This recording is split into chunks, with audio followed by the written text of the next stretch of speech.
Hey guys, welcome back to another video. Peter here. So today is a collaboration video with my good friend Chad from AGentlemansJourney.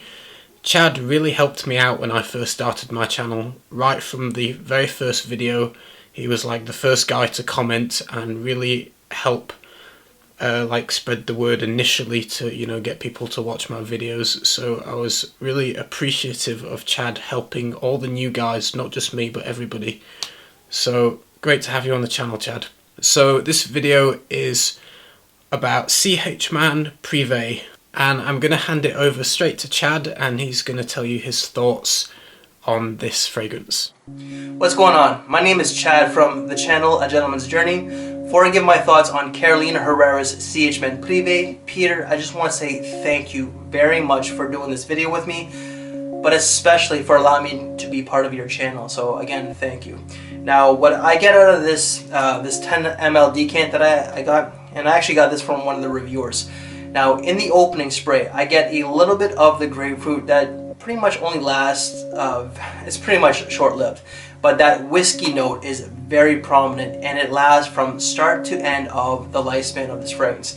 Then a little bit later on, the cardamom does come out, and the cardamom and the whiskey itself really add that sensuality together. Now, cardamom is one of my very favorite spices, especially when it comes to fragrance notes. Now, the two together are blended very well, but it does add that sensuality. The tonka bean is there, but it's very faint. If you really want to look for it, you really have to pay attention. And more so towards the end. The cardamom and the whiskey do take more of a back seat. They're still there, but they take a back seat to the leather. The leather really adds that edge, that rough and tough type of feel. Again, this is a very masculine fragrance. It is mature, and what I mean by mature is I don't mean old man. I think that someone who carries themselves in I wouldn't say a gentleman manner, but who's confident and is sure of himself and everything. This is confidence in a bottle, guys. I think it's versatile, it's masculine, it's great signature scent. I would wear this one for work, going out, dates, suit and tie right here. Just be mindful of your applications. It is a little bit strong, especially if you over apply. Myself, I only do 2 sprays. And longevity on this one was 10 to 12 hours, so absolutely stellar. I get about 3 to 4 hours of projection. And if I were to give it a rating out of 5, I would definitely give this one a 4.5. I just think it's a great fragrance, and I'm always in review mode. I'm always thinking about what next fragrance to review or try, and it's pretty much kind of hard to stick to what fragrance to wear. But I've been actually reaching more so for this one, and again, this is only 10 mLs, but I could actually see myself getting probably a 50 ml bottle of this one. So again, Peter, thank you, and that's it. Thank you to Chad for being a part of my video and taking the time to do this. You went out of your way to help me and a lot of other guys as well, so thank you for that. My opinion on this fragrance is unfortunately different to Chad's and different to probably everybody that's going to watch this video, so apologies to that. I do struggle with this fragrance. I'll be completely honest, I don't smell whiskey. And I actually mentioned it as a concern to Chad. I was like, I don't know if I can review this fragrance because I cannot smell whiskey and everybody is talking about the whiskey note being so obvious. And I was like, is there something wrong with me? But genuinely, I honestly just don't smell whiskey. And it got to the point where I was like spraying it around my friends and I was like, smell this, tell me what you smell. And they're like, sweet, spicy, fruity. Never been told that it smells of whiskey. I was like, do you smell whiskey? And they were like, most of them said no, a couple of them said maybe, but no one said yes, I smell whiskey. And I was like, okay, maybe this isn't me. Maybe people are smelling it because it's written down that it's in there, so people are hunting for it and thinking that they can smell it. To my nose, I'm very familiar with whiskey because if you watch my Q&A video, you'll know why, and I'm not going to get into that. But whiskey has a very specific memory for me, and I don't get those memories. I'm looking for whiskey, and I'm not finding it. In the opening, I smell a blast of cardamom spice. It's very, very spicy in the opening, and it actually burns your nose. There's also pomelo, which is a type of like a grapefruit note. So it's like pomelo, grapefruit, cardamom, blast of spice. If you smell it this close, it will burn your nose. You will feel like fire in your nose. The closest I get to an alcohol note, it actually doesn't smell of whiskey, doesn't smell of an alcoholic drink. It smells of like ethanol, like pure alcohol. I use ethanol. It's what perfumers use to dilute their perfumes. This is 80% ethanol. Now, you're not meant to breathe this stuff in, but if you do this,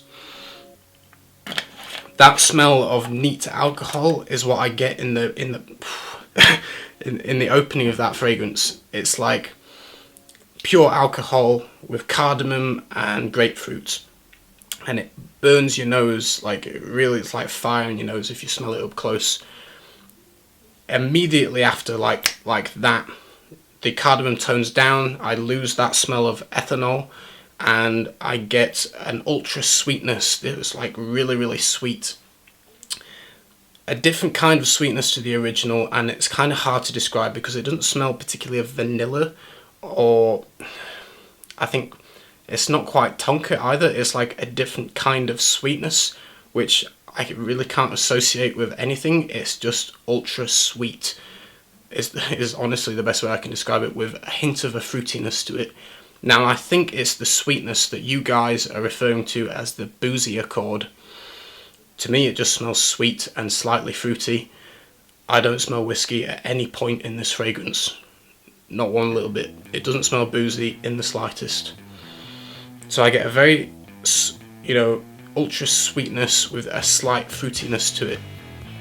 After about 5 to 10 minutes is when I get a black leather accord, a soft black leather accord, but it's subtle. It doesn't shout leather. It's just there. You notice it. You go, okay, there's the leather, and it's balanced with this sweetness.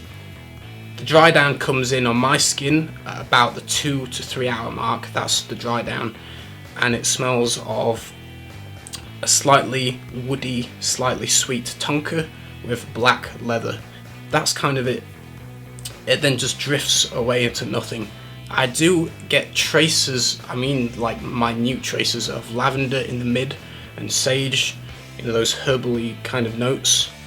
But you have to search for them. It doesn't scream lavender, it's in the background and you have to dig to find them. In terms of performance, on my skin, it lasted 6 hours. It lasted probably 9 to 10 on my t-shirt. So it does last longer on clothes, but on skin, 6 hours. With 1 hour projection, and it was moderate to weak. Didn't really leave a whole lot of a sillage, didn't push out that far on my skin at least. To me, this fails at the boozy accord, the whiskey accord. If you're not familiar with how perfumes are put together, like scientifically, like with chemistry, they're created with using accords. An accord is basically a collection of notes, singular oils, fragrances put together in a certain way that creates something different to the sum of its parts. So, for instance, if you take patchouli oil and you mix it evenly with grapefruit, it won't smell of grapefruit or patchouli, it will smell of something completely different. It will smell of chocolate orange. So that is an accord at the simplest level. You can make complex accords with multiple notes, and basically it just means that, it doesn't smell like the individual notes that build it. It creates something new, and that's how you create perfume. So the whiskey accord in this, to me, fails. It doesn't smell like whiskey. It comes across as just very sweet and slightly fruity, at least to my nose. So that's my take on that. The leather accord as well isn't particularly the best leather note I've ever smelt. Creation E by Roger, that nails the cognac note, okay? Rhinoceros by Zoologist, that nails the rum note. This, if you took this to random people and you said, what does this smell of? Nobody is going to outrightly say they smell whiskey, because it's not there unless you plant the seed that it's there by telling them this has whiskey in it. Do you smell it? Some people might go, yes, obviously a lot of you guys do. To me, it's just not there. The accord just doesn't work. It doesn't create the effect to me. So yeah, the leather note isn't the best leather. it's an okay kind of leather attempt, but it's not like, you know, Irish leather by Memo that actually smells like authentic straight up black leather, or the quality of Tuscan leather. It's just a leather-ish kind of vibe with sweet tonka.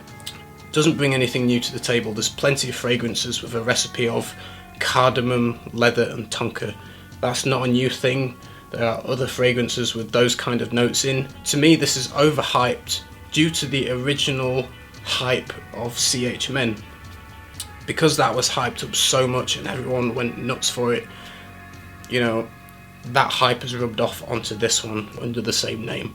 I think Carolina Herrera's kind of cashed in on knowing the popularity of that, the hype of the original, and gone in with this to make some more money. To me, it's not worthy of hype at all. It doesn't stand out among other sweet fragrances. It's just a middle of the road, nice smelling sweet tonka fragrance with a little bit of leather. There are other options for that kind of scent. Not something that stands out to me. I think it's overhyped, like I say. I think people will forget about this one in a couple of years' time. I can see this being a good fragrance for dates, because, you know, in general girls do like sweet fragrances, and this is definitely that. And just generally good for a night out in an evening.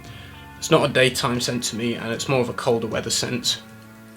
To me, if you were to line this up with other sweet fragrances like this, and you got a bunch of girls to say, okay, which one do you prefer? I think they would all come out with very similar scores. You know, you could show 1,000 girls or 1,000 people, for that matter, it doesn't matter.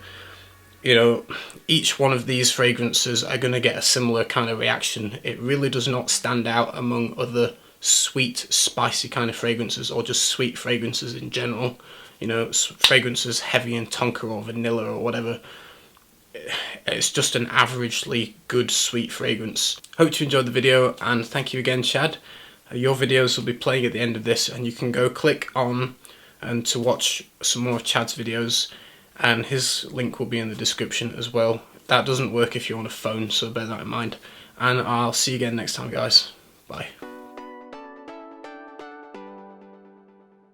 Hey guys, alright, so this video here is going to be my top 10 spring fragrances. To start this one off, I'm going to start off with a very casual fragrance. Clean one, freshy. That's from Kenneth Cole, and that is Mankind. It's got a really nice pineapple note. I think I'm the only one in Fragcon that did a review of it. Out of 10. Because of a number of things. It's just such a versatile fragrance. You could wear this when you're dressed down to dressing up. It's a very classy fragrance. Any age could pull this one off, guys. Some of the notes are lavender, pepper,